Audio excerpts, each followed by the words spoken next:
Bismillahirrahmanirrahim. Ladies and gentlemen, brothers and sisters, Assalamu alaikum and good evening. On behalf of Rethink, Rebuild Society, I'd like to welcome you all to the conference this evening, Syrian conflict in regional crisis, complications, implications and the way forward. Before I introduce the program, just some housekeeping.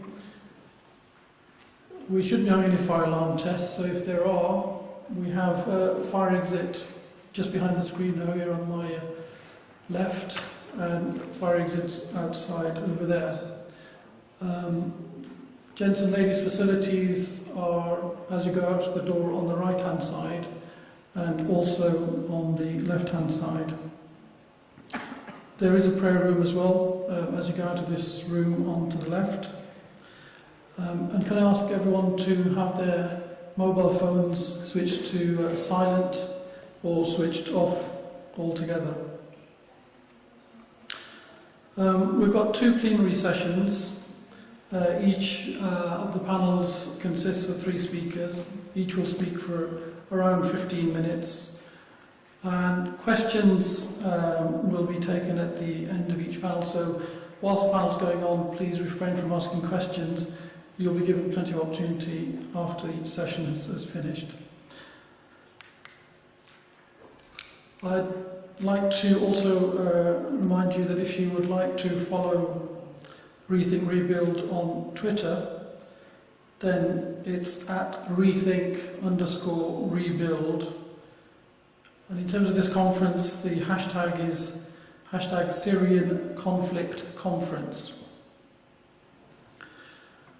I'd like to ask Dr. Haytham Al-Awami to say a few words of welcome on behalf of Rethink Rebuild Society. Dr. Haytham graduated from the University of Damascus Medical School in 1999. He was detained in Syria as a political prisoner from 2003 to 2005, and he came to Manchester in 2007 to do his PhD in occupational health, which he completed in 2012.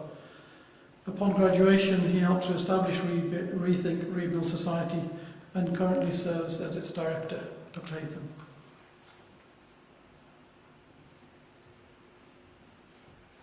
Thank you, Brother Iftikhar.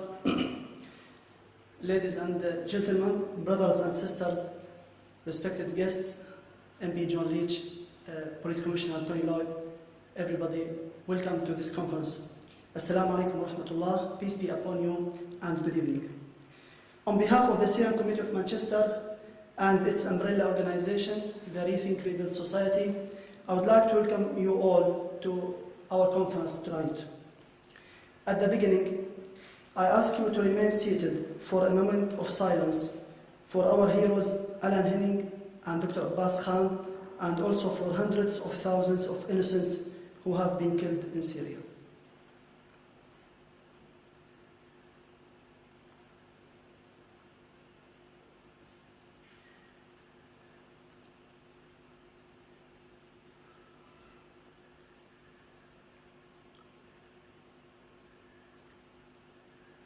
Thank you. Ladies and gentlemen, respected guests, Rethink Rebuild Society, or RR as we call it, has been trying since the start of the Syrian Revolution in March 2011 to be the voice of those Syrians who are thirsty to get back their dignity and freedom after decades of dictatorship, humiliation, and injustice. We protested here in Manchester, spoke to the UK media, and talked to the British politicians, trying to convince them to help the Syrians in their quest for freedom.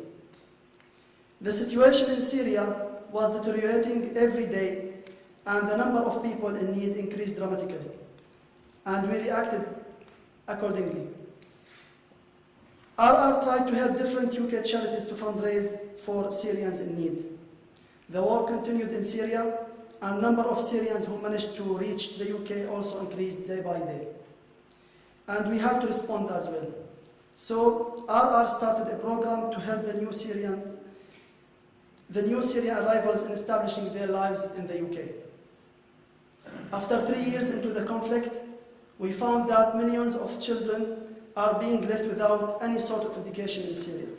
So we reacted and knocked many doors, asking for help in educating Syria's children so that we don't lose a whole generation on whom we will depend to rebuild Syria again. RR has helped in establishing 11 schools inside Syria until now, and we aim at 50 within the next 2 years.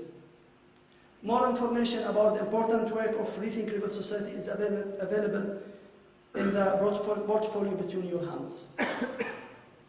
Ladies and gentlemen, respected guests, this conference comes at a time when people in the UK have started paying serious attention to what has been happening in Syria for about 4 years. From the early months of the Syrian People's Revolution against the dictatorial regime of Bashar al-Assad, we warned the UK politicians every time we talked to them that the effect of what was happening in Syria will not be limited to Syria or to the Middle East. It will reach everywhere. And we asked from that time for serious steps to be taken to solve the situation but our cries fell on deaf ears. For 3 years, Bashar al-Assad and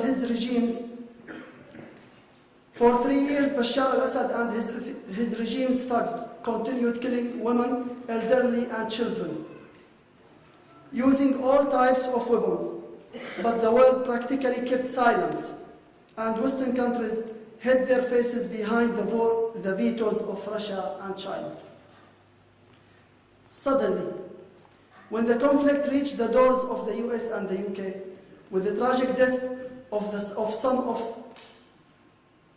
innocent civilians, we discovered that there was no need for the approval of the UN Security Council.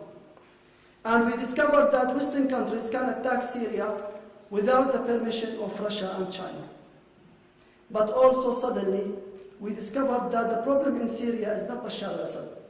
And the problem in Syria is not Hezbollah, who came from Lebanon, and not the militia of Abu al-Fadl al-Abbas, who came from Iraq to help al-Assad. The only problem in Syria now seems to be ISIS. Yes, ISIS is a problem in Syria. It is a big problem in Syria. It is a huge problem in Syria. However, ISIS killed a few thousand Syrians, but what about hundreds of thousands who have been killed by Assad? ISIS has killed few Western journalists and aid workers, but what about hundreds who have been killed by Assad? ISIS has beheaded hundreds of Syrians and non-Syrians, but what about the 11,000 detainees who have been tortured to death in Assad's prisons, and the tens of thousands who are missing? If Rethink Rebel Society wants in this conference to represent the voice of the Syrians, it will say one thing: let's stop the hypocrisy, and let's face the realities. These dictators, starting from Bashar al-Assad, not ending with Gulf leaders, are the best servants for Western interest in the Middle East, and they will not be replaced except by those who are even more loyal to the West. Finally, it should be made clear that RR, as the organizer of this event, condemns the indiscriminate violence committed by some rebel groups over the past year, and the large-scale indiscriminate violence of the oppressive Syrian regime over the past 3.5 years. RR encourages peaceful means to resolve conflict when possible. Respected friends, honored guests, I know that what I have just said is just a very superficial analysis of what is going on in Syria. But sometimes the truth is not that complicated. However, I hope you will listen tonight to more thorough analysis of the conflict in Syria and the region. We have a distinguished panel of speakers with us today. who will be speaking on Syria from a variety of perspectives, and will be advocating a diverse set of ideas. We are very grateful to all of them for taking the time to be here with us today. Respected friends, honored guests, welcome again to our conference, and I ask now my friend and our friend John Leach, MP of Wellington, and after him Tony Lloyd, Police Commissioner of Greater Manchester, to say a few words of welcome. Please, John.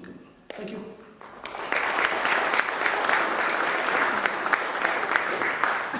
Thank you, Haytham.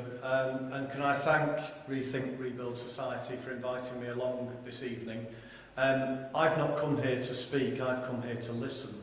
I think very often politicians make decisions not necessarily based on listening to all the facts and hearing what we ought to be listening to. So I think conferences like this are very important to educate politicians in exactly what's going on and what is needed to happen in the future. So I'm delighted to be here this evening. I think there were some strong words there from Haytham, but I think perfectly justified words from Haytham as well. And I expect to hear a few more over the course of the evening. I'm very sorry that I can't be here for the whole of the evening, but I'd already promised to be somewhere else at 8 o'clock. But I'm looking forward to hearing what the panel has to say and taking away hopefully some more knowledge about the terrible situation that has happened over a long period of time in Syria. So I'm delighted to be here, and thank you very much for the invitation.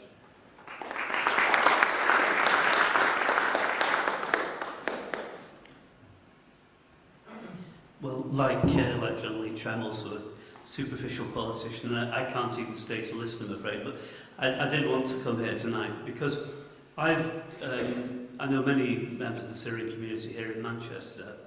I can say kind things, and on other occasions I will say kind things about the contribution that Syrians have made to our city of Manchester. But actually, what I have seen over the last 4 years is the suffering of the community here in Manchester as they have had to witness the devastation of what's taking place in Syria, devastation that directly affects families in our city, because in this very small world of ours, of course, these boundaries no longer exist. And the challenge actually Adam has put to us is a real one. At the beginning of the conflict in Syria, the world condemned the Assad regime, but did very little, because at the time the comment was, we can't have a superficial response, it's a very complicated situation. Actually that situation became worse because there was no concerted action across the world. The situation deteriorated, and we now have proportions that almost do defy understanding. Defy understanding because the levels of human depravity are not what I know as being about what the Syrian people are about. This is something very alien to the traditions of Syria as a country, to the traditions of the Syrian people. But the suffering that is taking place is real and before our eyes. Yes, in this world, of course, the death of Alan Henning was a shock. That ought to be a shock, ought to continue to be a shock. It doesn't take away from the import of his death to know that Syrians have been dying horribly in similar circumstances over these many weeks and years now. And we ought to concentrate on that suffering. I'm going to finish what I say now, because I'm afraid I will have to go shortly. But if this conference can have any positive results, throw some light on steps forward, can bring some pressure to bear on those who make decisions in our name, not simply here in our country. This is our country for everybody in this room, not just our country, but around the world. Then you will have done our world a favour, because our common humanity does demand that we see some form of action that can bring resolution. Not, I know, tomorrow, not next week, but positive steps towards resolution of this global crisis. This is our crisis. We should find our solution.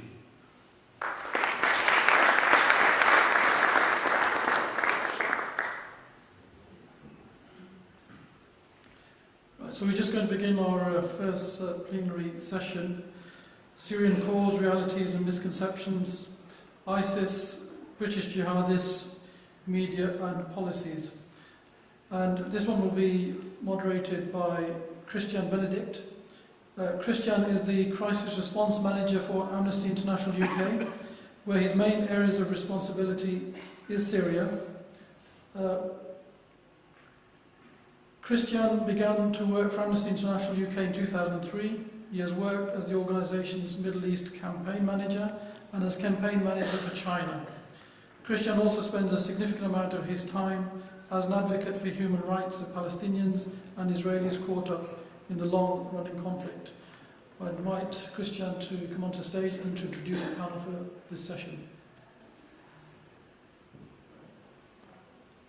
Thank you.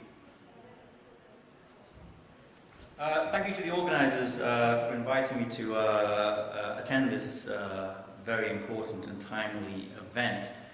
And to talk a little bit about why Syria matters and what Amnesty is doing to at least lessen some of the more excessive elements of this most brutal of conflicts. In terms of why Syria matters, well, obviously that can be answered in many particular ways, depending on what your objectives are for Syria. From my perspective, working for a human rights organisation, Amnesty International, Syria matters because we in civil society, we in the international community, we who have the ability to use our freedom to work towards the freedom of others, are faced with the biggest human rights and humanitarian crisis of the 21st century.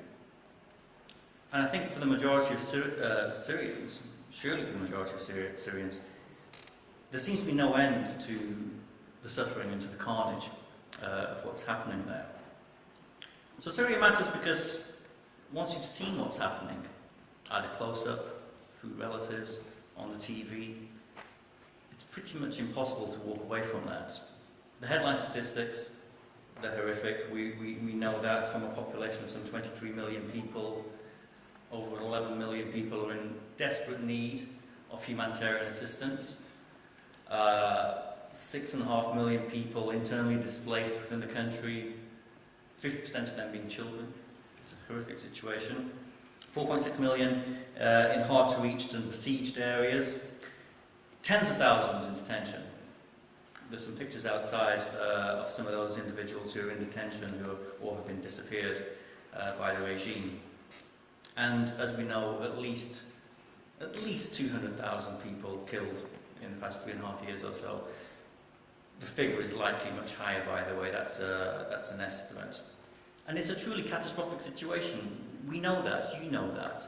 The wider questions of what can be done to end this, what can be done to reduce the suffering, what are we doing, we'll go into in the panels that are coming up.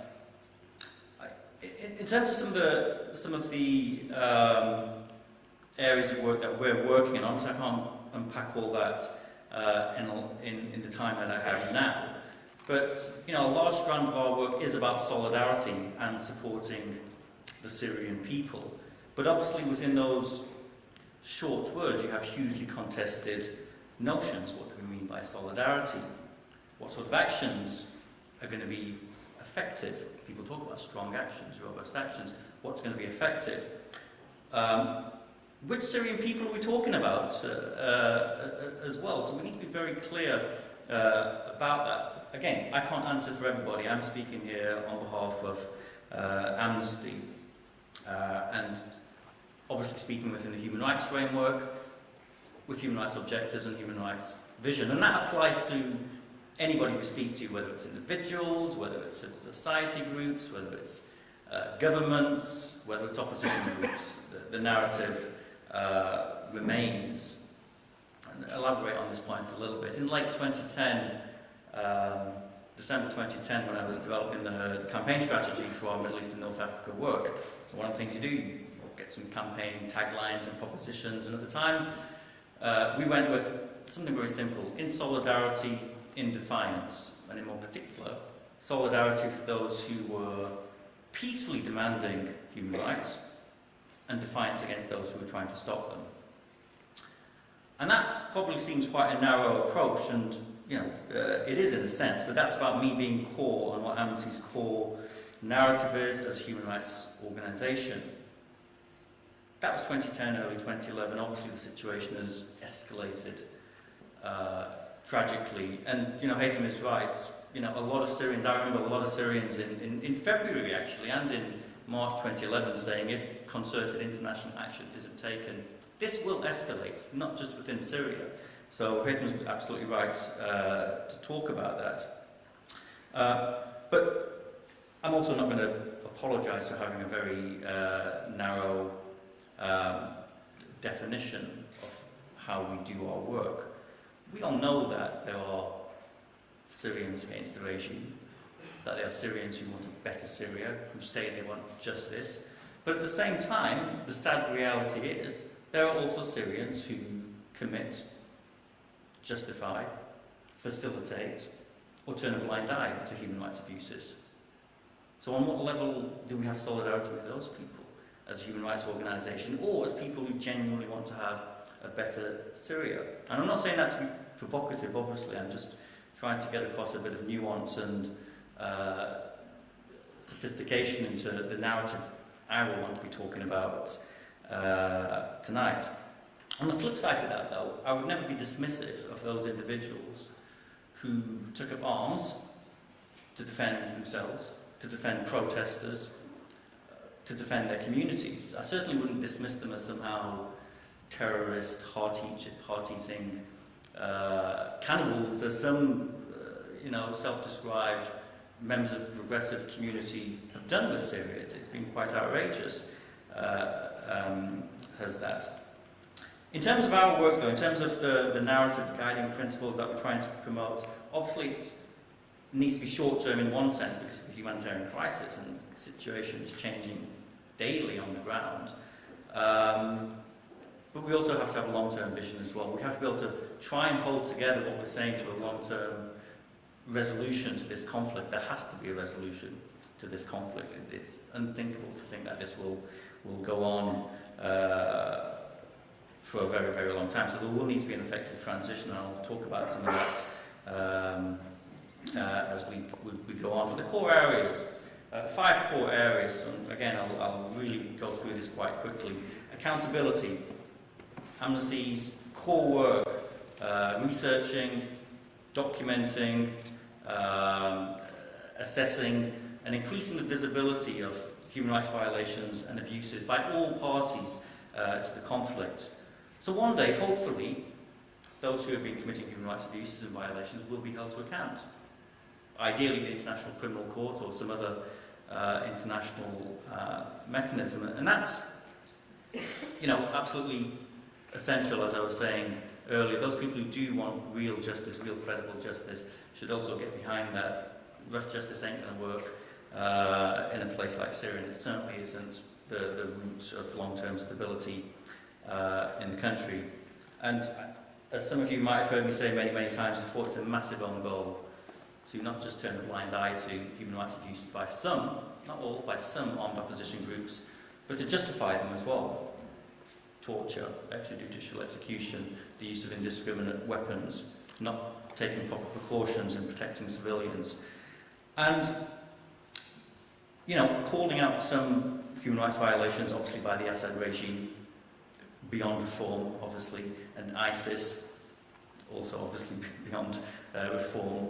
But also calling out opposition groups from those who politicians, I don't know what the term means, but politicians like to call moderates.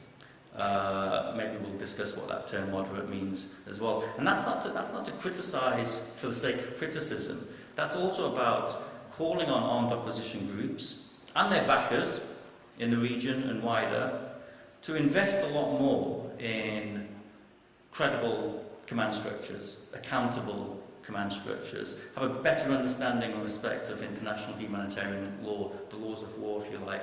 It's really good to see Ibrahim here from the Syrian Legal and Development Programme. They're a fascinating organisation you should look out for. They are actively going into Syria and giving international humanitarian law training. Stick your hand up. Wait, where are you? Stick your hand up. Chat to him afterwards. Excellent organisation that have realised that it's very, very difficult from a legal perspective and an ethical perspective to get extra support from governments if you yourself are committing human rights abuses. So I think he's doing some good work there.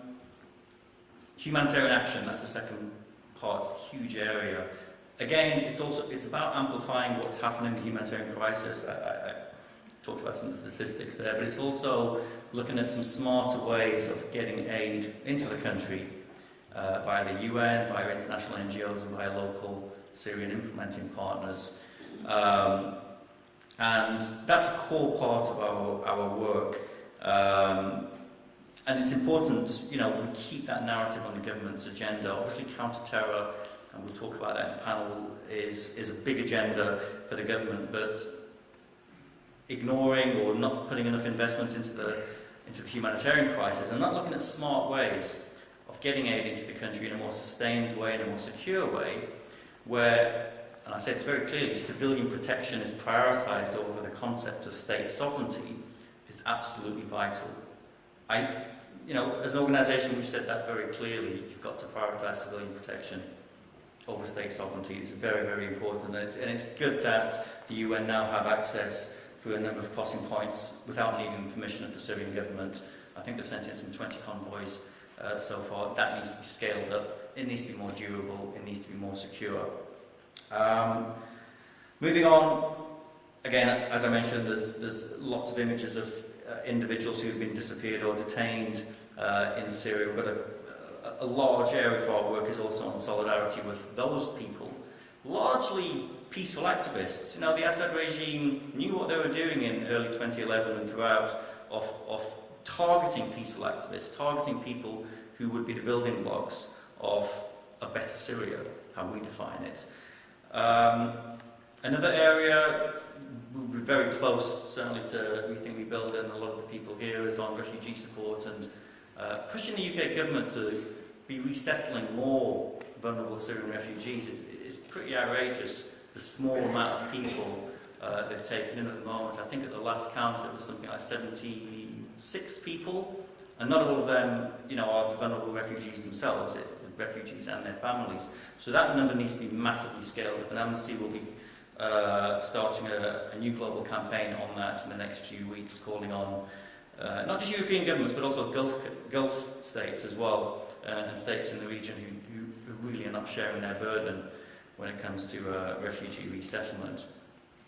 The final area I'll spend a little bit more time on because it's probably not known to most people, including actually within Amnesty because it's been largely non-public for a long time, is on transition and pushing for an effective transition. And there's many ways you can do that, and we'll talk about that on the panel. From our perspective, one of the core areas is helping to equip and empower and mobilise Syrian activists who themselves are trying to help develop an independent civil society, take human rights messages out to a wider audience, and ensure that they are themselves better enabled when a time does eventually come, when they can come out from the underground, to be able to help develop that independent civil society, defend their rights, and I'm being told time. I've got one more minute. And I'll just say that point really very, very, very, very quickly, before, as I rush over some of my notes, is absolutely essential. We've got to get away from the framework of somehow it's the regime, brutal as it is, and jihadists, brutal as they can be.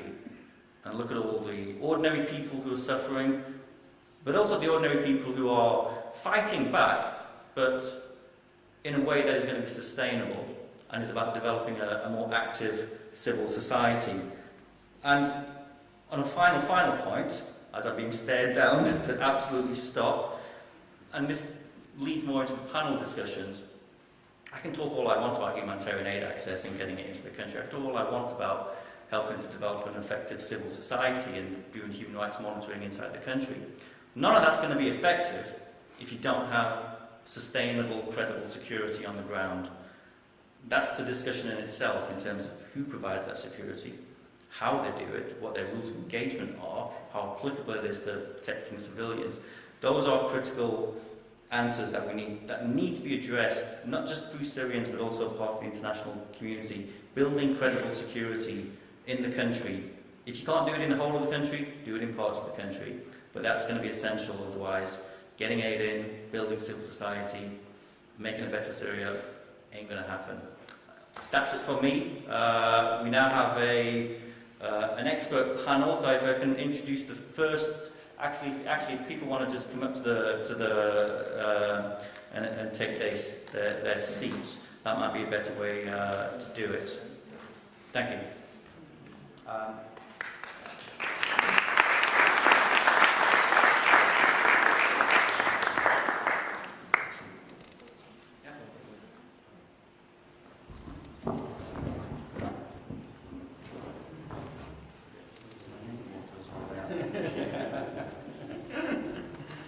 Okay, so we have, I think it's an hour and 15 minutes for this particular 1 hour. You're chopping us down even more. Okay, let's see how we go with this. So on the panel, and I'll do this in the order that they're speaking, and they can speak from here, or they can speak on the podium. Dr. Shamila Islam-Zolfiqar, who's a medical doctor and a humanitarian activist, she's going to be talking about the realities and the human cost, maybe some of the areas I've just been touching on. She's been to Syria many times in humanitarian aid convoys, delivering aid worth hundreds of thousands of pounds to the most desperate people on the planet right now. She doesn't just work on Syria, and hasn't just volunteered for humanitarian missions in Syria. She's also been to Gaza, to Pakistan, to Bosnia. During July and December, the humanitarian convoy she was on there, she was accompanied by her family, as well as, sadly, Henning. Terrible war crime that many of you obviously will have heard of. Until recently, until last year actually, she worked at Tameside Hospital and is soon to be starting a master's degree in conflict resolution, which is absolutely essential, obviously. Raffaella Pantucci is the Director of International Security Studies at the Royal United Services Institute, RUSI, many of you would have heard of. He'll be talking about the complicated potential threats from the Syrian battlefield.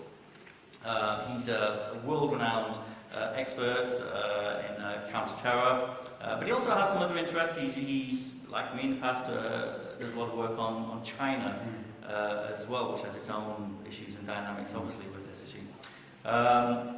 He's worked at every single, I would say, the best strategic studies, international relations institutions in the world, as well as RUSI, obviously, the International Institute for Strategic Studies in London and the Centre for Strategic and International Studies in Washington. And he's the author of a forthcoming history of jihadism in the UK, entitled We Love Death as You Love Life, Britain's Suburban Mujahideen. And our last speaker will be Asim Qureshi, who's the research director at CAGE, and he'll be looking at the issue of foreign fighters, an ethical continuum with modern threat. He's a specialist in international humanitarian law, human rights law, and Islamic law. And again, you know, like very well travelled all around the world, working on counter-terror issues. In particular, the counter-terror. Something we at Amnesty have worked on for a long time as well. The excesses and the violations that have happened in the name of the war on terror, and Asim is a particular expert on that. In 2010, he became a consultant for the American Civil Liberties Union, an excellent organisation, and currently assists them on advising them on their work with regards to military commissions within Guantanamo Bay. Highly skilled panel. They're going to speak for no more than 15 minutes. We have a colleague at the front who's probably going to be telling them to stop as well. But for now, can I introduce Dr. Shamila? If you want to speak there, we're going to speak on the podium. I'm all right here. Excellent. Be comfortable here, thank you. Bismillahirrahmanirrahim. Assalamu alaikum, everybody, and good evening. I'd like to start by thanking the Rethink Rebuild team for organising this extremely important conference and for inviting me to speak about my humanitarian experiences inside Syria. I've travelled to the region 4 times with aid convoys who, in conjunction with several smaller aid agencies, have made the journey overland from the UK to areas inside northern Syria, including the war-torn city of Aleppo, this time last year. Together we've delivered hundreds of ambulances, purchased here, packed them full of aid, and made sure that they reach the refugee camps and field hospitals, predominantly in the northwest regions of the conflict zone. Whilst I'm not going to teach tonight's audience to suck eggs, you're already very enlightened, we need to contextualise the discussion based on facts that are undeniable, some of which Christian have been through. In Syria, the number of people killed revolves around 250,000. Unofficially, the numbers are far higher. Sadly, the UN decided that it was futile to keep a tally of the dead because the numbers couldn't be verified, so they just stopped counting. They are, however, assessing that 11 million people are in a dire situation, with 6.5 million refugees internally displaced and a further 2.5 million displaced in camps around bordering countries. With no international humanitarian corridors respected, a complete breakdown of the healthcare and educational structure all over Syria, it's not surprising that the death toll has continued its upward trend unabated for over 3.5 years. Makeshift hospitals that are under-resourced and overworked doctors and support staff struggle to cope with the hundreds of civilian casualties that come through the doors almost daily. The hospital that I was in Aleppo had days where you couldn't see any of the wide reception blood-filled floor, whilst it was littered with the injured and dying.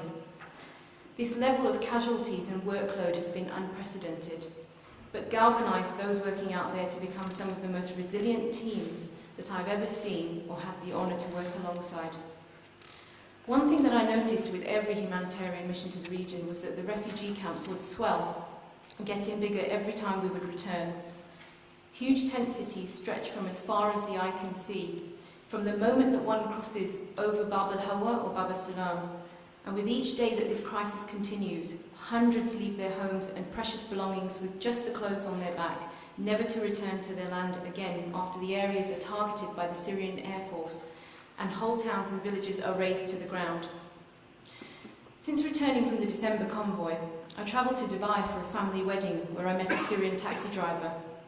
This man had 2 degrees, one from Aleppo University and one from Damascus. Yet here he was driving taxis in a foreign country he had no desire to be in, whilst his family remained as refugees inside Turkey.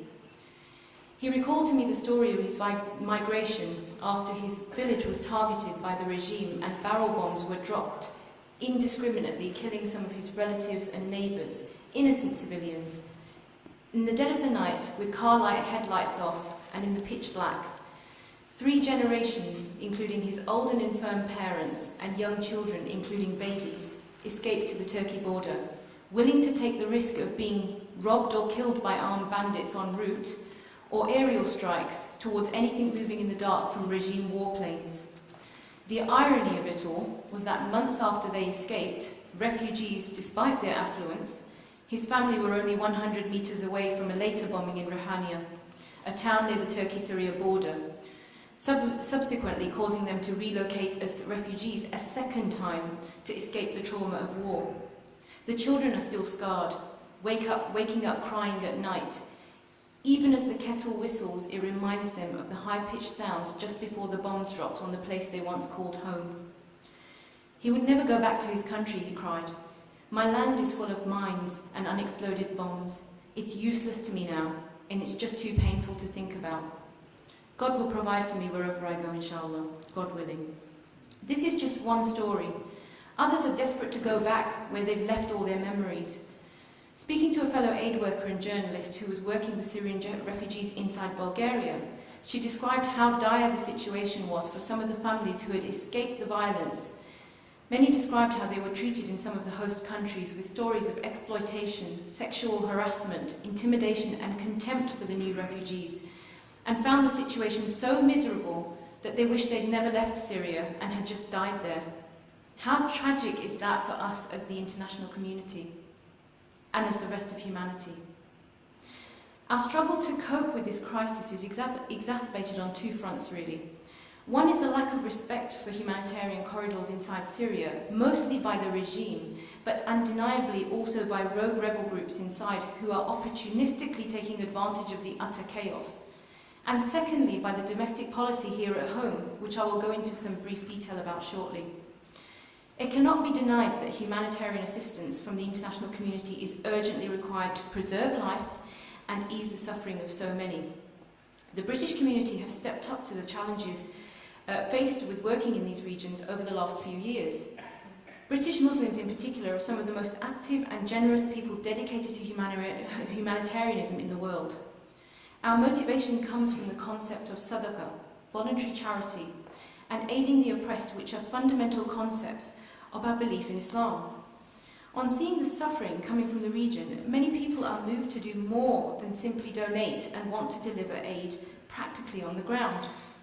I know I felt that way, and that was part of the motivation behind actually travelling to the regions to help on a personal level.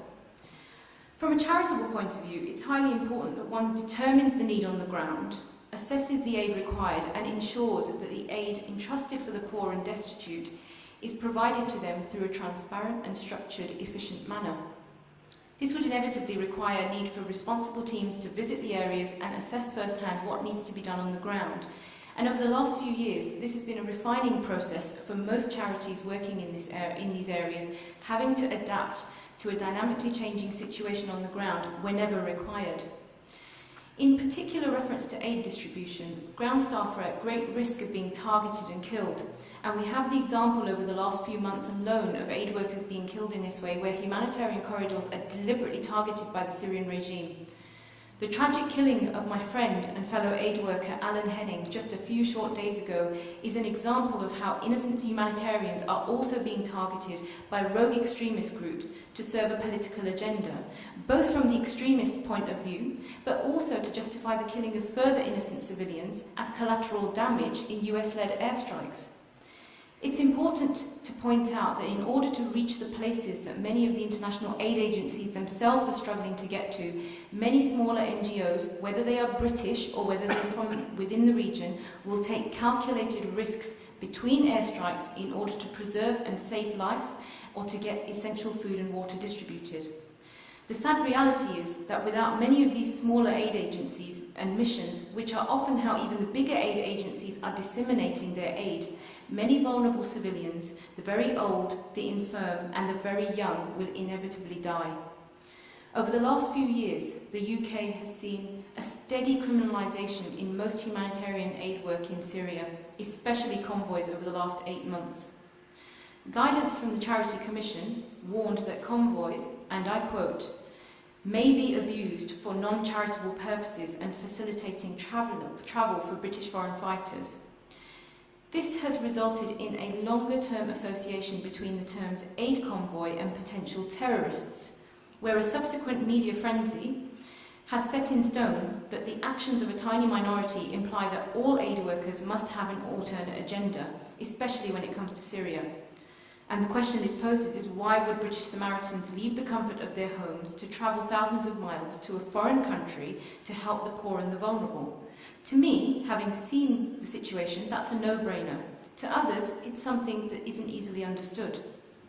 The effect of focusing on that tiny rogue minority has largely detracted from the good work that thousands of genuine aid workers have been doing over the last few years on the hundreds of convoy missions and aid missions that have left the UK.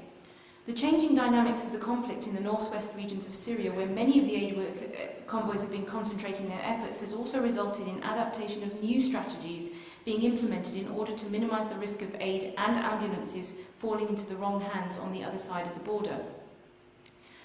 Many aid workers, upon their return to the UK, after having been out to Syria, have been subject to detention and interrogation under Schedule 7 upon return. Concerns have been raised about the low threshold required by officers before they stop someone under Schedule 7. The Home Office says that although the use of Schedule 7 is not based on an examining officer having any suspicion against any individual, the powers should not be used arbitrarily. My experience of Schedule 7 would argue that it is being used much more routinely than is widely thought. As someone who's been through the process, I can tell you it's an extremely daunting and intimidating experience where you're almost made to feel that you are guilty of a crime and need to prove somehow that you are innocent. The purpose of some of these interrogations are highly suspect when intrusive questions about everything and anything are asked, many that you would wonder about the relevance to the situation. For example, how many times I pray in the day, which mosque I pray at, and whether I had any special friends. It is clearly an information-gathering exercise when you have obviously no obvious reason to be suspected of terrorism, something that I was told over and over again, that I had nothing to worry about because there was no suspicion whatsoever of me having links to terrorism. So why stop me? This almost routine detention of aid workers, as well as others travelling to Syria, borders on the violation of basic human rights. The retention of information, often irrelevant to the reason why you were stopped in the first place, is obtained in a uniform process. So your average aid worker, doctor, charity trustee, or volunteer would go through the same document of questions as someone who the UK authorities are sure of has links of terrorism. These questionable measures have come under fire time and time again by human rights groups because they are largely targeting the Muslim community and serve to stigmatise and further alienate almost anyone working in Syria. Counter-terrorism officers and MI5 have also been visiting volunteers at their homes, as well as their family members, to warn against going to Syria. Whilst charities and volunteers appreciate the need for rooting out extremism and alternate agendas, the approach so far by the UK authorities has had a damning effect on the functional role of organisations linked to Syria aid efforts, which ultimately has a detrimental effect on the humanitarian crisis on the other side. When supply cannot meet the increasing demand for these destitute refugees, projects that are set up need continuing funds. And if this is disrupted via the squeeze on UK Muslim charities dealing with Syria, which has clearly been the case over the last 8 months, these projects become defunct and people suffer and continue to die. That is something that every aid worker who has seen the devastation and suffering for themselves will never be content with. That is why heroes like Alan Henning and Dr. Abbas Khan could not be content by just watching it pass by. The problem with using the same strategy for all travellers to and from Syria approach is that after the pressure that is on UK-based charities and volunteers who are to stop actually travelling to the region, how can the British public and the massive percentage of British Muslims that are donating towards these charitable endeavours be sure that their hard-earned money that they are donating, sacrificing and fundraising for is actually going to help the people that most need it? The growing consensus with the British Muslim community is that the UK authorities are approaching this issue the wrong way and further marginalising British citizens that are making a difference by their efforts. The government need to work much more closely with those that are trying to make an effort on the ground, not provide further obstacles and create more hoops to jump through. Young people who want to contribute to the humanitarian cause inside Syria are becoming very disenfranchised by the inability for the government to listen to when it comes to the voices coming from the community about Syria. Programmes such as Prevent have failed miserably to facilitate effective communication between the UK authorities and the Muslim youth who see such strategies as a means for the government to incriminate and spy on them. A dialogue must be had between the UK authorities and those working inside Syria, and I don't mean the type where aid workers are being questioned under arrest or Schedule 7. I've seen firsthand the damage to public confidence in charities that have been targeted, both by the media that tend to make unsubstantiated claims and by independent Islamophobic think tanks who set out to deliberately target Muslim charities in a bid to hamper their work. The recent trend in ultimatums given to charitable organisations and individuals that their bank accounts were to be terminated has also been hugely damaging to the facilitation of aid work and widely criticised within the Muslim community. The net overall result about the factors that I've discussed above has resulted, specifically in the case of Syria, in a fear of all things Syria-related. Due to the generalised terrorism connotations now attached to it, some organisations and individuals have begun to shift focus more on other campaigns. There's been a sharp decline in aid convoys in general, and this will have made a massive difference to some of the 4.6 million people in rebel-controlled areas that are out of reach of the international aid agencies. The UN has acknowledged that aid convoys were reaching some of these millions left essentially to suffer by the wider international community, and there's been a severe decline in donations for the Syrian plight. Ultimately, the overall result is more suffering and death at ground level because we are simply being limited in our resources and ability to effectively make that difference. The continuing trend in the criminalisation of aid work does not look as if it will end anytime soon. As time moves on, and the aid convoys become increasingly fraught with the various cons, a happy medium will have to be found as the aid efforts clearly have to continue in the face of this crisis of epic proportions. Just before I wrap up, today, I just want to say, when people think of Syria, they associate the words terror, beheadings, ISIS, extremism, along with everything else that comes with a war zone. What isn't at the forefront of the international community is the association with the world's biggest humanitarian crisis. It used to be, but not anymore. As a close Syrian sister once said to me, the Syrian revolution was hijacked by extremists, and she was absolutely right. The Syrian people have suffered enough. For all the international community and media to focus on rogue extremist groups like ISIS and ignore the plight of the people who have suffered and been killed under the equally barbaric regime of the extremist Bashar al-Assad for decades, if you include his father's tyrannical persecution as well, is as if to focus on a surface scratch on the body when there's a gaping huge abdomen requiring surgery right there in front of you, leaving the potential to bleed to death. All extremists must be addressed when we look for solutions for Syria. The focus must be the millions of people suffering, not the politics and alternate agendas that have drowned out the voices of the oppressed. I leave you with a final thought.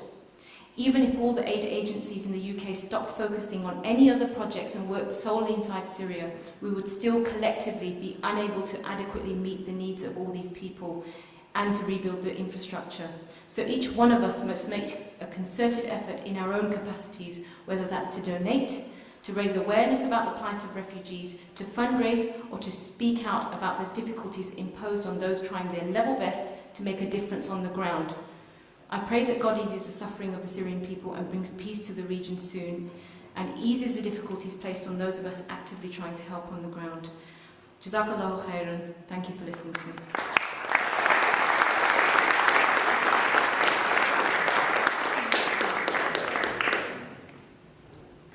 Thank you very much. And we also add thanks to Rethink, Rebuild Society for the kind invitation here tonight. And for hosting this clearly very important event, and thank you for the very generous introduction.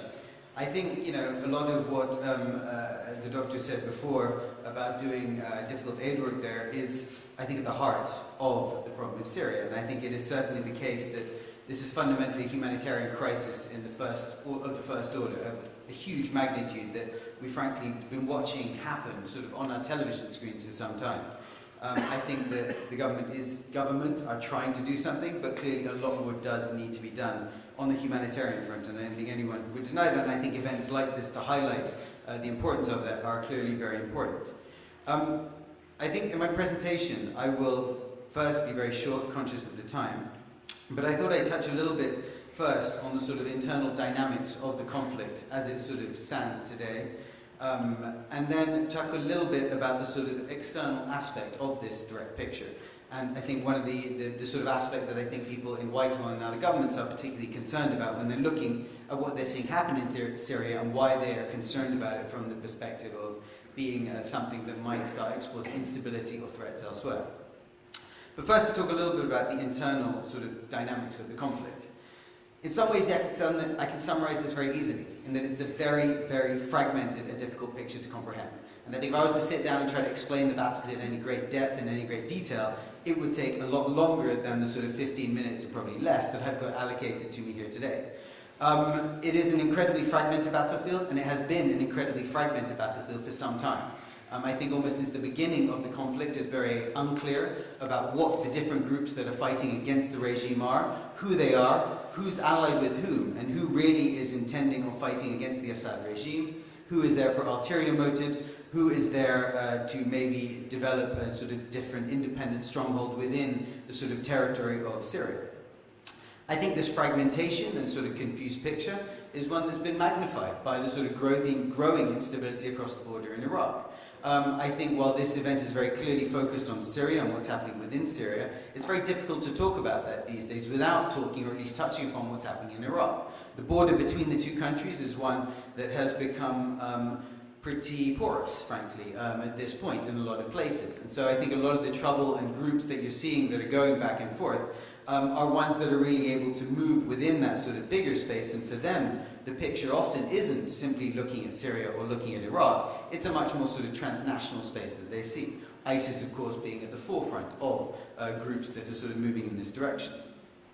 But I would say that it has been like this for a very long time. And I think part of the problem that you're seeing at the moment with Syria in particular is that because you've had this fragmented battlefield for such a long period of time, and because some of the groups, as the previous speaker pointed out, are sort of rogue rebel groups that are kind of taking advantage of the situation on the ground to essentially, in some cases, run, roadblocks along roads to sort of extort money from people and other sort of petty criminal activity like this. It's just a very difficult picture to be able to talk about in any sort of coherent way. It is very true that the group ISIS gets a lot of the attention. The Islamic State of Iraq and Sham, or Islamic State as they call themselves, or Daesh as other people call them, they tend to be the group that gets a lot of attention. This is because they have a very sort of advanced media campaign, because they're very active across 2 different countries.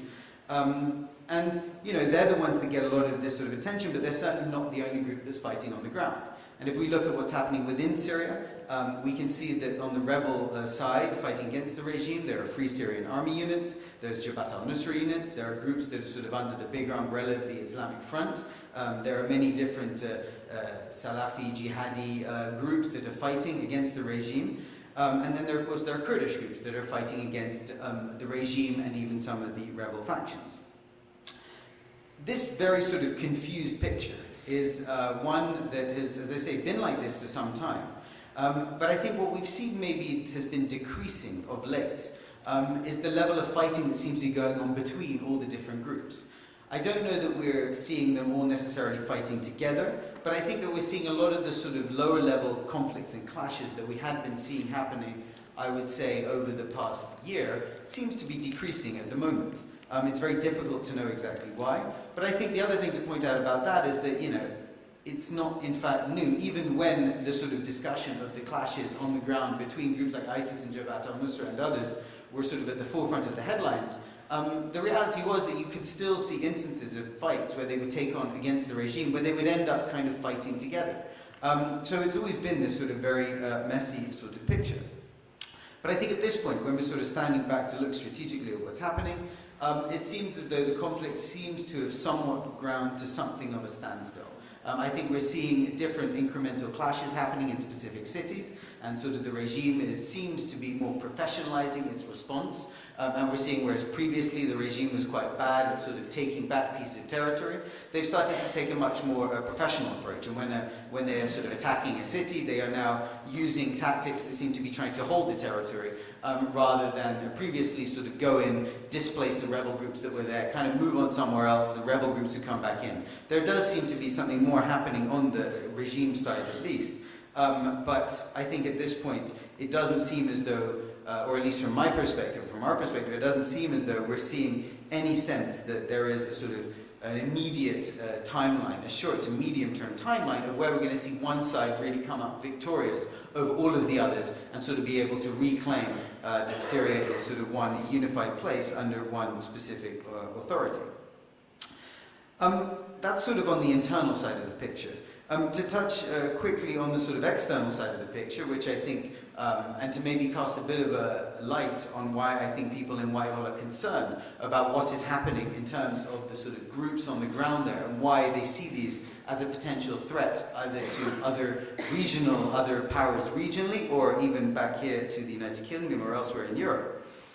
The groups that people sort of are most really concerned about is, well, there's four sort of things that I would say people are really worried about. I think the first is instability.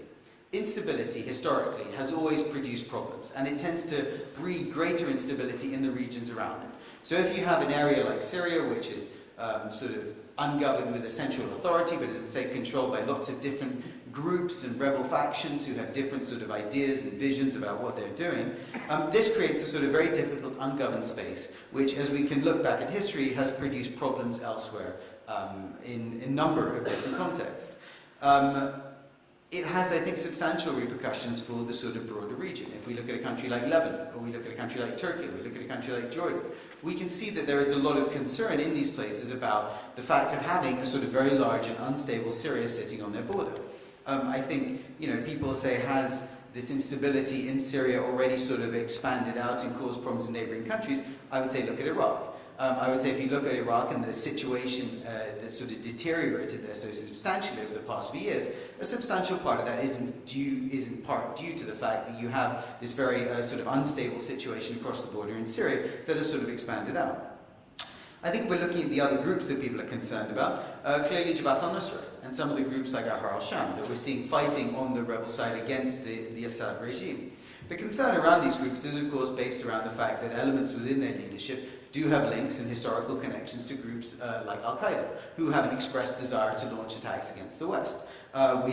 These groups have not sort of repented from these ideas, and they continue to attempt to launch attacks against the West. So clearly there is concern when you have a group there that is potentially going to take control of a large piece of territory that has at least got some sort of connections to this ideology.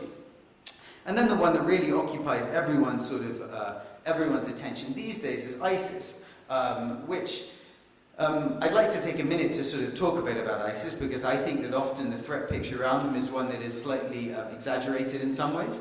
My own sense of ISIS is, if you look at this group and you look at its history, it's a group that we can sort of trace its history back to the sort of 1990s, when Abu Musab al-Zarqawi, who was a sort of Jordanian former convict miscreant, went out to Afghanistan and set up a sort of a camp somewhere near Herat. And he used this camp to sort of, his plan was to create what he would describe as a sort of a Levantine army. An army of warriors from across the Levant region who would be able to sort of train and prepare in Afghanistan to then go back to their home countries and sort of depose the regimes, the apostate regimes that they saw there. This was the group that we saw that first really formed, as I say, in the 1990s. In the early 2000s, we saw that this group migrated from its base in Afghanistan to northern Iraq, where it allied with groups up there and used that as a base to eventually move into Iraq when the American-led invasion took place in 2003. This was the group that, Zarqawi's group, which evolved over time to take on the mantle of being Al-Qaeda in Iraq. And then in about 2006, at around the point when I think we saw that this group was having difficulties both in its relationship with Al-Qaeda, who was sort of writing letters to them, leadership figures were writing letters to them regularly, condemning some or telling them to quit some of the actions that they're doing, these sort of horrible massacres of Shia, these indiscriminate killings of people within Iraq, and these beheading videos that they started to do. I think we see the videos that we're seeing now that are hideous of these beheadings of these journalists and these aid workers like Alan Henning. These videos are things that have captured attention now, but they are not in themselves new. If we go back and look at 2004, the first one of these videos, I would argue, was the one that Zarqawi's group did of the execution of an American contractor called Nicholas Burke. And so this is very much the same group that we've seen throughout this time. It changed its name to the Islamic State of Iraq in 2006, out of recognition of the fact that it was really alienating the local population, and it was being perceived as being an external group that was sort of coming into this conflict and in fact potentially making it worse. And so they adopted the name of the Islamic State of Iraq. They appointed a leader who was at least Iraqi in name, though I don't think it's ever totally clear if he really was or not. And they really tried to sort of change their face and turn themselves into a more sort of local group. And this is the group that sort of has gone forwards and has now expanded across the border into Syria and has become what we know today as ISIS. But the thing I'd point out about this group is that in this long history of about 10 or so years, over a decade really of existence, it has launched very few attacks outside its immediate territory. If we look, in fact, at the place that has launched attacks, in 2005 there was a series of bombings in Amman, in some hotels, in some Western hotels there that killed like 60 people, including a giant wedding party. That was the really only big substantial attack that this group has ever done outside. What we have seen instead is that it's been very much more focused on the territory that it's in. And I think, in fact, when people are looking at it, to focus on it as something that could potentially be something that's going to start to launch attacks in the West is maybe looking a little too far. I think we should worry more about it as a group that's trying to consolidate a hold over a piece of territory to create something out there, which then may eventually decide to start launching attacks. I don't think we can completely discount the fact that it may move in that direction, and we can certainly see some of the rhetoric from some of its leadership seems to be pointing in the direction of them telling or instigating people to try to launch attacks. But in terms of actually physically launching attacks, so far we've seen relatively limited evidence of it. Now, does that mean that we shouldn't still be concerned about the group, and we should still be concerned about it as a potential place where individuals should we not be worried about people who go fight alongside it who then come back here? Well, I think that the picture there is that we should be concerned about these people, and I think we should be concerned about them for a number of reasons. For the first reason is that we've already seen some of them come back and try to commit terrorist atrocities. I think if we look at Mehdi Namouche in I think it was May of this year in Brussels, who shot some innocent people at a Jewish museum there. He was an individual who had fought alongside the group. He had come back and decided to do his act. It's not very clear that anyone had particularly directed him to do it, and I don't know that we know that the group itself told him to come and do it, but he certainly was connected to them, and he certainly came back and did this act. And when we look at the sort of numbers of people that we're seeing going there, who are joining the group and fighting alongside it, I think we need to worry about that side of the threat picture. But it's very much more in the sort of model at the moment of individuals who've been out there who decide to come back and decide to do something maybe much under their own steam rather than something which is a very sort of directed kind of plot. And I think I'll leave it at that before I have another piece of paper waved at me, and then we can, I would be happy to go into anything in greater detail on this question. Fantastic delivery. Rapidly delivered as well. Thank you very much. I'm going to listen very quickly more as well before we go into the Q&A. It's always hazardous being third, because you just heard your talk being stripped away from you bit by bit as you listen. So I have no talk left. So let's go straight to Q&A. No, but in all seriousness, actually I have changed my talk, and Christian saw me scribbling away because, we had two fantastic presentations, and it's not often that I agree with everything that Raffaella says, but this is one of those occasions for sure. What I liked was actually what Christian said about solidarity and defiance, and the reason I liked it was because it reminded me of a hadith of the Prophet ﷺ, where he's with his companions and he says to them, help your brother if he is oppressed or if he is the oppressor. And they're shocked. And they're like, why if he's the oppressor? How do we help him if he's the oppressor? He says, by helping stop his oppression. This is, for me, in many ways, a hadith that really summarizes how we understand what's going on in Syria right now.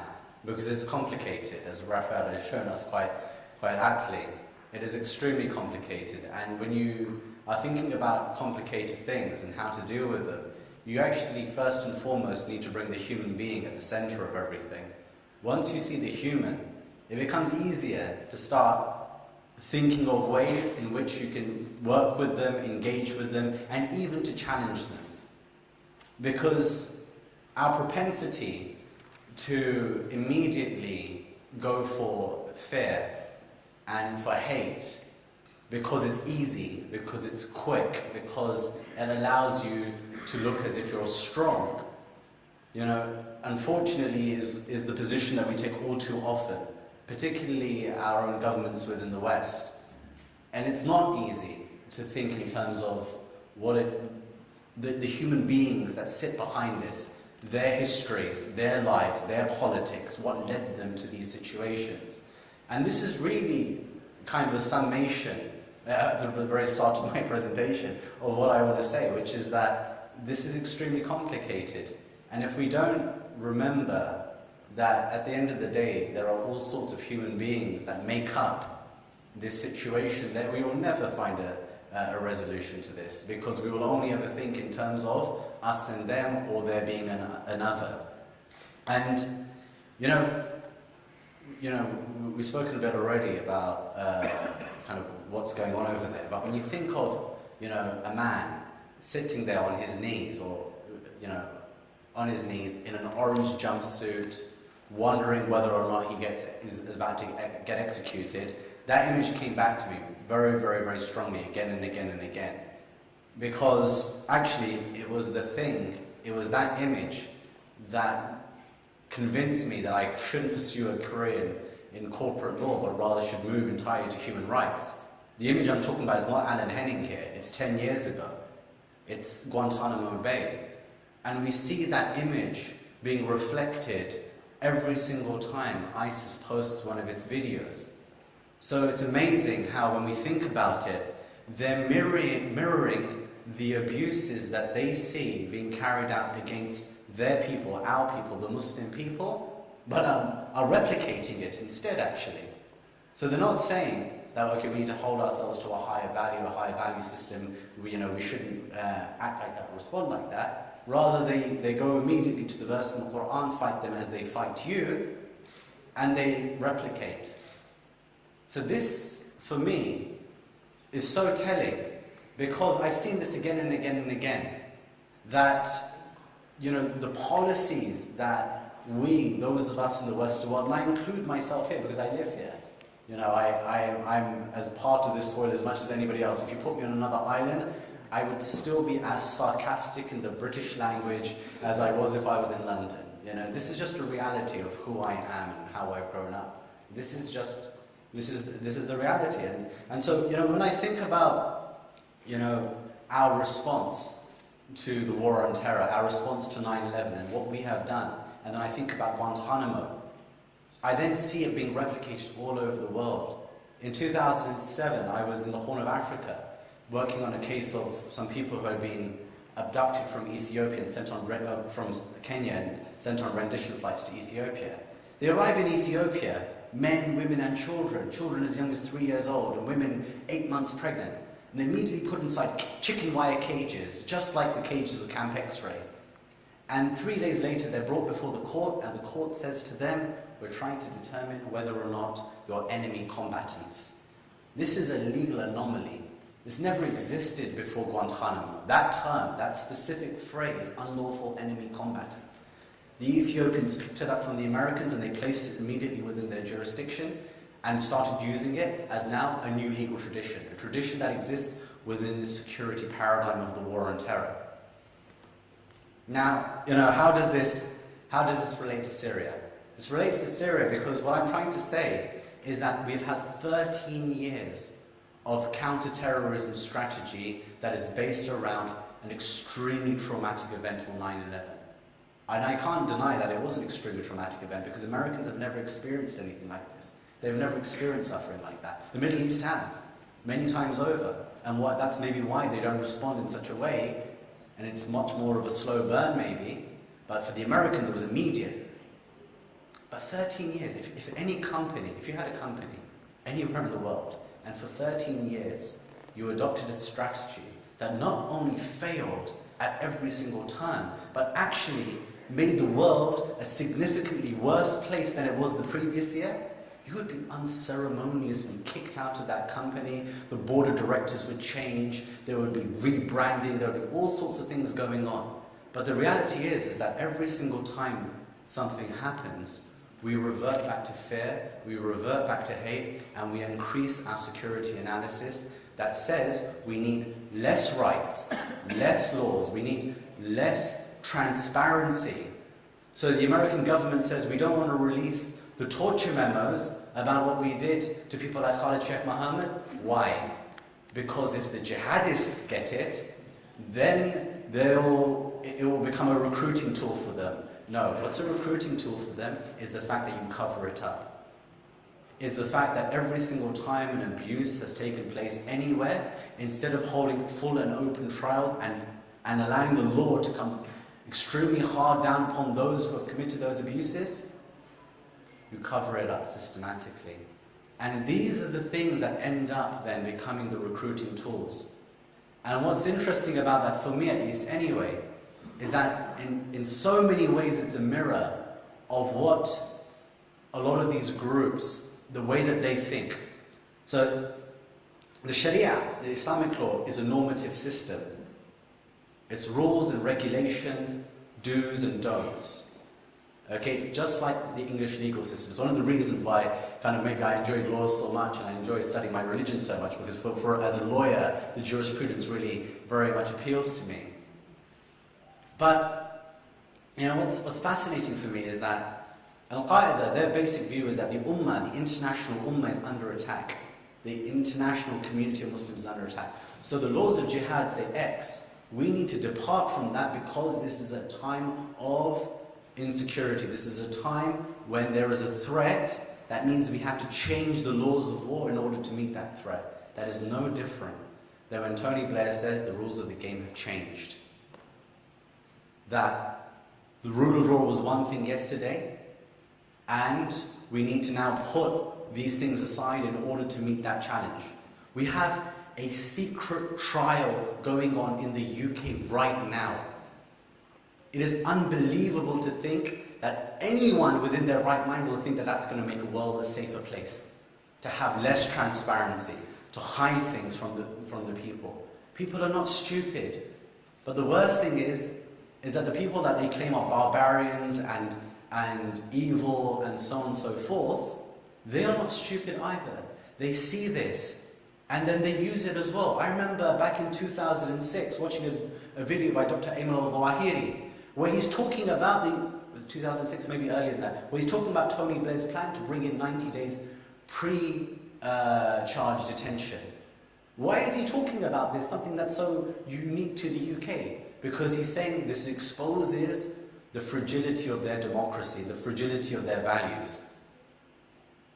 So the whole idea about we will never allow them to change our way of life, actually, in many ways, Al-Qaeda won.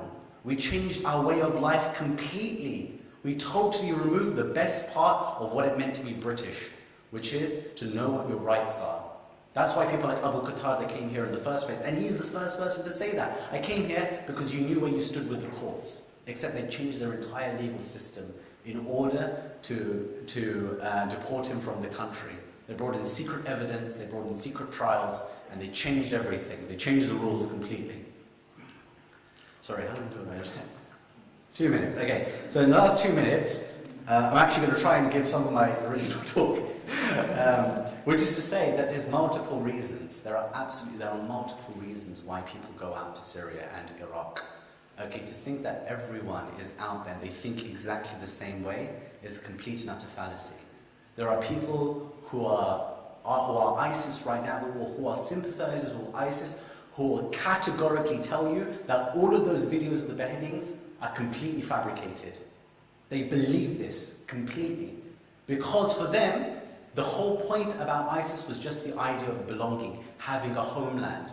For some of the British guys that I've spoken to, their entire thinking was, well, every single day in the UK we're fed a diet of, well, we can deprive you of your citizenship at any time. We can take a passport away from you any time. We can place you under a TPIM at any time. We can subject you to prevent and channel and de-radicalization policies at any time.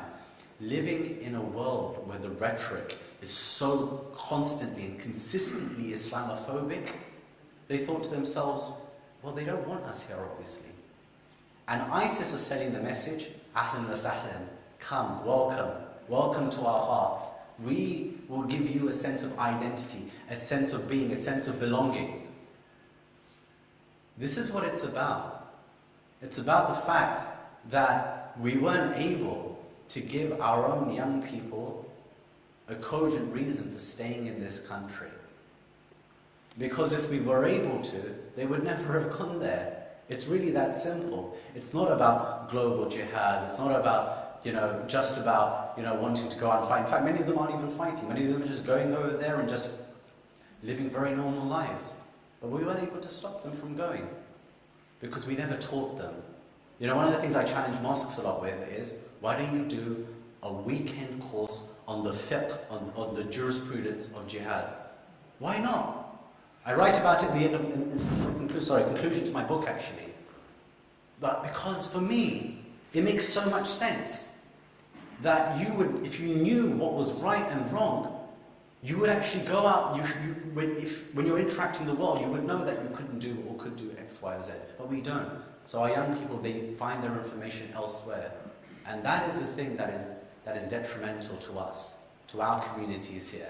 The fact that we don't teach our people because of this climate of fear that exists, that if we put our heads above the parapet, if we teach our communities about political things or about jihad, that somehow the state is going to crack down upon us. So let it. at least we would have protected our communities, our children, from learning the wrong stuff. Let the government think what it wants. But we shouldn't live in this climate of fear anymore, because that is what is destroying us. And I thank you for taking the time to listen to us today. Excellent contributions from all panels. We're a little bit behind time. I'm told that the break is at 8 and there's a 15-minute break, but I'm just wondering, I'm looking at Yasmin now, whether we can squeeze an extra 5 minutes out of that and have a 10-minute break.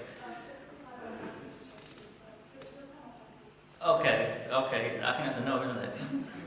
I can't exercise my chair's privilege. So we have 10 minutes or so, let's see how it goes, for some questions. And it'd be good to keep them to questions as opposed to statements. So I'll take 3 initially, so put your hand up. If you want to say who you are, you can. And there's a roving mic, there's a couple of roving mics circulating. So there's a guy in the front here with a red jumper we've got. I'm looking for a mix of people. The way at the back had his hand up at the... Yep, there you go, yeah. And blue jumper in the middle. We'll come back to the others afterwards. Okay, sir. Hi, Sharif is my name. I'm a surgeon by career. I come to represent the Syrian community from Yorkshire. If you use the microphone, sir. Just a quick question to Raphael, actually. Enjoyed your talk, actually, lots of details. I really wish to hear probably maybe some more extreme groups. I mean, we've heard about ISIS or Nusra or whatever other frictions. But we never heard word about Asa'ib al-Haq, Hezbollah, Faylaq al-Quds, Republican Guard, Iranian, and all these people actually did lots of criminal atrocities. Obviously, what happened in Syria over the last maybe 2-3 years, there's a lot of criminal frictions being on the other side as well of the regime, on the other side of the regime. I think we need to shed a little bit of light, if you don't mind, maybe on these groups. I'm sure you probably maybe... I think back to the issue as well. Okay, we'll take another question, I think. Yeah, I mean, the other question is to Raphael as well. I probably maybe heard of Mrs. Clinton recently said because of the hesitance of the West being try to do something in Syria, actually let all this crisis going on and on. So maybe a quick shed on this, please, if you don't mind. Thank you. There's a chat, yeah, just there. My name is Basil Hatta. I had a question to Dr. Shamila. I mean, today there are, as you said, 11 million people in need in Syria and surrounding, and there are $10 million going every day of aid, which is about less than $1 a person. So, as Tesco says, every little helps. With the situation of every little helps, what's the advantage of sending a convoy over sending things in a container where you can save time, life, and material as well? Okay. And our friend in the blue there. My question actually goes to Asif. Right, you've touched upon the issue of Islamic teachings, and I think this is where we have an issue because you've said that instead of looking at Islam being at a higher value than the West, we use the ayah which says fight them as they fight you. So I think the gap is in Islamic teaching because when Abu Bakr got presented with the heads of the Romans, he said we should not do this as they do to us. But I want to ask about the effectivity and credibility of trying to get Islamic teachings in the UK, because a lot of ISIS sympathizers would say they're saying so because the MI5 tells them to say so, or they're saying so because they're in the West and they have to justify their from a religious perspective. So the credibility of religious teachings or touching upon ISIS from a religious perspective while being in the UK. Thank you. Excellent. Sure, thank you. And I think you managed to choose 3 perfect questions because it's each to a different person. Yeah. So that was well done. I don't know how you did that. That's impressive. But to answer your 2 questions to me, I'll be perfectly honest. To your question was your first one about on the government side and how there are sort of atrocities and other groups that are fighting. We've got groups fighting on both sides that are doing terrible things. I think that's 100% true. I think it's very difficult to know the detail of what is actually going on. I'll be perfectly honest and probably leave it at that and say it's just a very confused picture on both sides. I think what Hezbollah in particular is doing seems to be decreasing at the moment. Their levels of activity, at least within Syria, seem to be going down, though it's very difficult to get lots of hard data about this. So on that side of the equation, I'm probably going to have to leave it to one side, so I think it's very difficult for me to know exactly. You're not right, actually. I'm not right. Okay, well. Sorry. One second, sorry. Let me just finish answering. Let me answer the second one. Look, and as I say, my real point is I'm not a journalist. But on to your second point about Mrs. Clinton, her comment about the West's hesitancy, I think look to the American election cycle. I think look to the fact that she's going to be running in 2016 and she's trying to put a bit of distance between herself and the current administration. I do think that there might have been a moment a few years ago when maybe the West's intervention could have actually done something to affect a change on the ground. I think that moment has long passed at this point. I think at this point, the calculation is how we're going to manage the situation, really, more than bring it to some sort of conclusion. But I think her specific comments are very much, I would view them through the lens of 2016. I would like to say something. Can I hold on? Sorry, we've had 3 people ask questions, and there's time for other questions afterwards. We'll go until about 5 past, but we've also had people come up from London to answer those questions as well as give presentations. So it'd be good to hear them out while they're speaking, please. So there's a question, Shamila, as well. Yes, addressing Brother Hatterhat and your question about aid convoys. I can only speak about my own experiences, and I went on these aid convoys last year.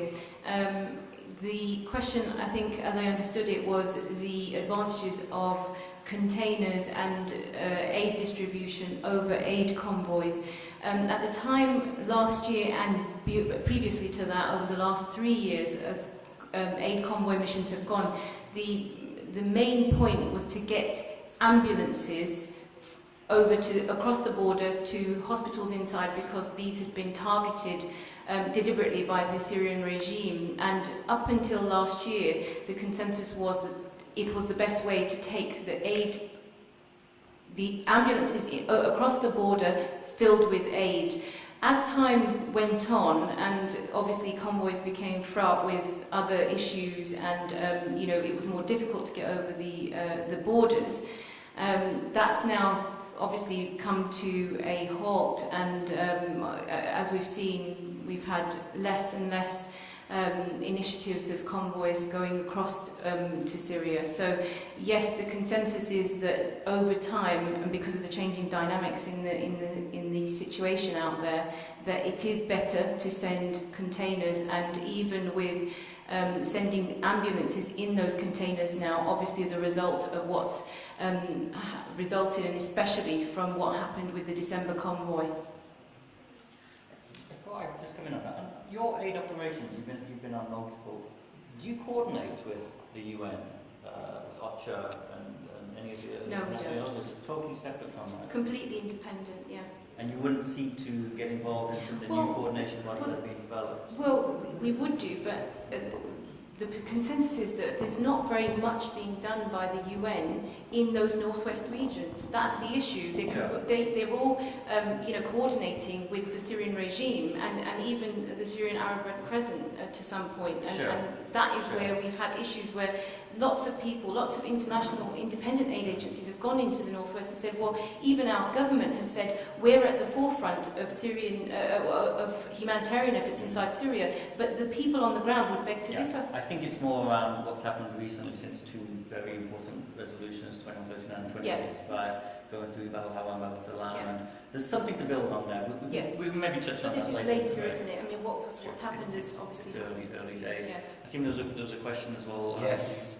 The problem with getting into discussions about Islamic law is that they can, especially when you're on opposite sides, become quite Talmudic in many ways, you can get really down to the nitty-gritty. You want to quote Abu Bakr, and I'm with you 100%, but then somebody else will quote the incident of Ka'b bin Ashraf, and so on and so forth, and it just never ends, right? But the point is about having a genuine voice here in the UK, that Muslims they don't feel like, that mosque or that imam is taking prevent funding from the government, is there to spread an anti-extremism agenda, that isn't willing to talk about what's going on in Palestine and Iraq and so on and so forth. And you know what, the consistent feature about so many of the young people that we've seen disenfranchised is the repetition of the fact that they say that their mosques did not represent them. This is key among so many of the people that I've spoken to around the world, whether it's in the US or the UK. They keep on saying this thing because that voice is not genuine, because the voice is full of fear and it's not expressing it itself in the way that it should. Okay, and this is the key to our problem. It's not about the fact that things aren't being taught. It's about the fact that, you know, even when they are being taught, it's kind of only with a soupçon of credibility. It needs to be much more than that. It needs to be free and open, and not have government and all of its institutions cracking down upon it through the Charities Commission, through the Department of Education, through every single public institution possible, in order to make them feel like they shouldn't even be speaking. Do you think ISIS can be negotiated with? Yes, I think anybody can be negotiated. But look, the thing is that every single group that has conducted political violence since the beginning of man, at some point, has been negotiated with. It's just a reality. You know, we talk about Jabhat al-Nusra, okay, but everybody says Al-Qaeda, Al-Qaeda, Al-Qaeda. Okay, yes, they claim that they were Al-Qaeda, and they did that for many reasons. But let's look at it methodologically. Are there any of the hallmarks of AQ Central? Have they gone after big buildings in the Western world? Have they done? In fact, it's quite the opposite. Even the stuff that we knew about Arab fighters in Afghanistan and Bosnia, we haven't seen with Jabhat al-Nusra, okay, in terms of them wanting to be controlling, not playing nicely with the other boys, you know. But the thing is that things change. So when we had Abu Khalid al-Suri, that relationship, say, between Jabhat al-Islamiyya and Jabhat al-Nusra was much closer than it was. But people like get taken out. Hassan Aboud has been taken out. These people are slowly being taken out one after the other. And what that does often in these situations, it leaves a vacuum of leadership where people who aren't as wise, who are not as understanding, then come in, and that the whole situation destabilizes further. Now I'll leave it to you to think about, you know, who it suits that these leaders are taken out, obviously. But what I'm saying is that actually Syria, at least in the early days, presented itself as being a far more sophisticated and understanding rebel movement than others that we've seen before. It was only with the inception of ISIS that we actually started to see those tensions really emerge. And so, you know, talking about Qaeda isn't the way. What we need to talk about is what is going on the ground, how are groups acting, how are they behaving, and what is their rhetoric. And that is the way that we will understand them better. Which could be fascinating if there is to be ever a Geneva III political track where more parties, not just state parties, but non-state actors are properly engaged in a wider regional conversation.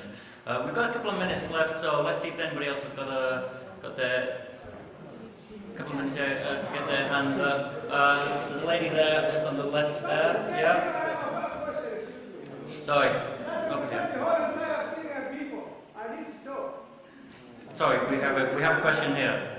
There will be time to have a conversation in the break. Don't worry. Okay, sorry. So what I say goes, be respected. So we have one question left. We'll have a break, and after that... Excuse me, Hezbollah has raped our women in my city for a place that will allow the people of the men of the mosque. This is what Hezbollah is doing. Okay. So that they're not doing anything. Okay, I don't think anybody is under the... I don't think anybody is under the impression that...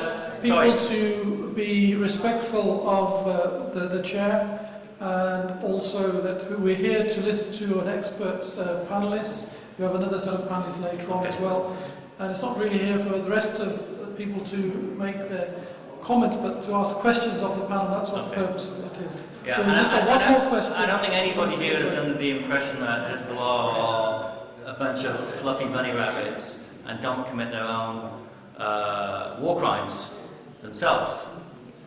But there's a way to propose your question, so let me go back to the person who has the microphone. Well, I would like to... My name's Sarah, and my question is to all the panel. The Syrian conflict started out against Bashar, and then suddenly the tide shifted, and we are now fighting against ISIS, like they are the worst, most violent group right now. Let's forget about what Bashar has done. Let's forget Western foreign policy. And then you think that there doesn't even seem to be any alternative leader in Syria in the first place. So it just seems to be one hell of a mess. And so what exactly is the way forward? Because the conflict actually seems to just be it's just stuck right there in the middle with no alternative leader. We don't even know who we're fighting against. Okay, the question you asked, I mean, in the time we have, needs some superhuman Zen response to try and encapsulate it, and I don't think we can do that. But if anybody wants to contribute, I mean, I have my own views, but I'm not going to. I've got a very quick one. In terms of the misdirection, shall we say, there's a verse in the Quran that I often refer to, and this is in Surah Baqarah. It's an incident that happens in the time of the Prophet, where basically a group of his companions, they kill a group of the Quraysh, the group that was fighting the Prophet during the forbidden months. And this was something that was, at that time, culturally completely inappropriate. So the Prophet himself becomes scared of this. He's just like, oh my God, what have you done? You shouldn't have killed these people in this month. And then Allah reveals the verse. This is Surah Baqarah. I can't remember the ayah. Maybe somebody remembers the ayah number. But Allah says that, yes, what you did is a grave sin. Okay? But then qualifies that by saying, but look at what they have done to you. They've removed you from your lands. They have forbidden you from being able to visit Masjid al-Haram. And this verse for me encapsulates actually our response to ISIS in many ways. Because we call out an abuse, an atrocity when we see it. Because we don't let it go. And Allah doesn't let it go. He says that you committed a grave sin. But then places that sin within the context of what's going on around it. And Iraq does not, that group ISIS does not exist without 2003 conflict, without Abu Musa al-Zarqawi, without all of the politics and all of the horror that's happened in that region. And so for me, that's the way I kind of understand it. There are horrible things that are going on all sides, but we should never forget the bigger picture. And the bigger picture is the Iraq war, it is Bashar al-Assad, and we have to keep that in mind when we're thinking about ISIS and its abuses. And by the way, the next panel is going to be addressing these core issues. Was there any other final points as I'm being stared at again? No? Nothing else there? Okay, well thank you. The organisers are coming back. We're going to have a 10-minute break or so, and then we'll come back in here for... Now, I know there'll be lots of burning questions. Now, the second session will start at... it should have started at 8:15. We're actually about 10 minutes beyond schedule. We'll allow a 15-minute break for refreshments, but please do be back here at 8:25. We will start at 8:25. But just to let you know that there will be an opportunity around 9:30 where we'll go until 10 o'clock, which is a kind of refreshment time, end of the session time, where you can ask individually some questions if you wish to. So don't feel that because you haven't had an opportunity within the current time to ask questions that you won't get to ask questions afterwards. I'm sure the panel members are going to stay around and then we'll have that. Those who want to pray Isha now can also pray Isha. The prayer room's on the left as you go out. Thank you very much. So be back here at 8:25 because we will start at 8:25. Thank you. Well done, thank you.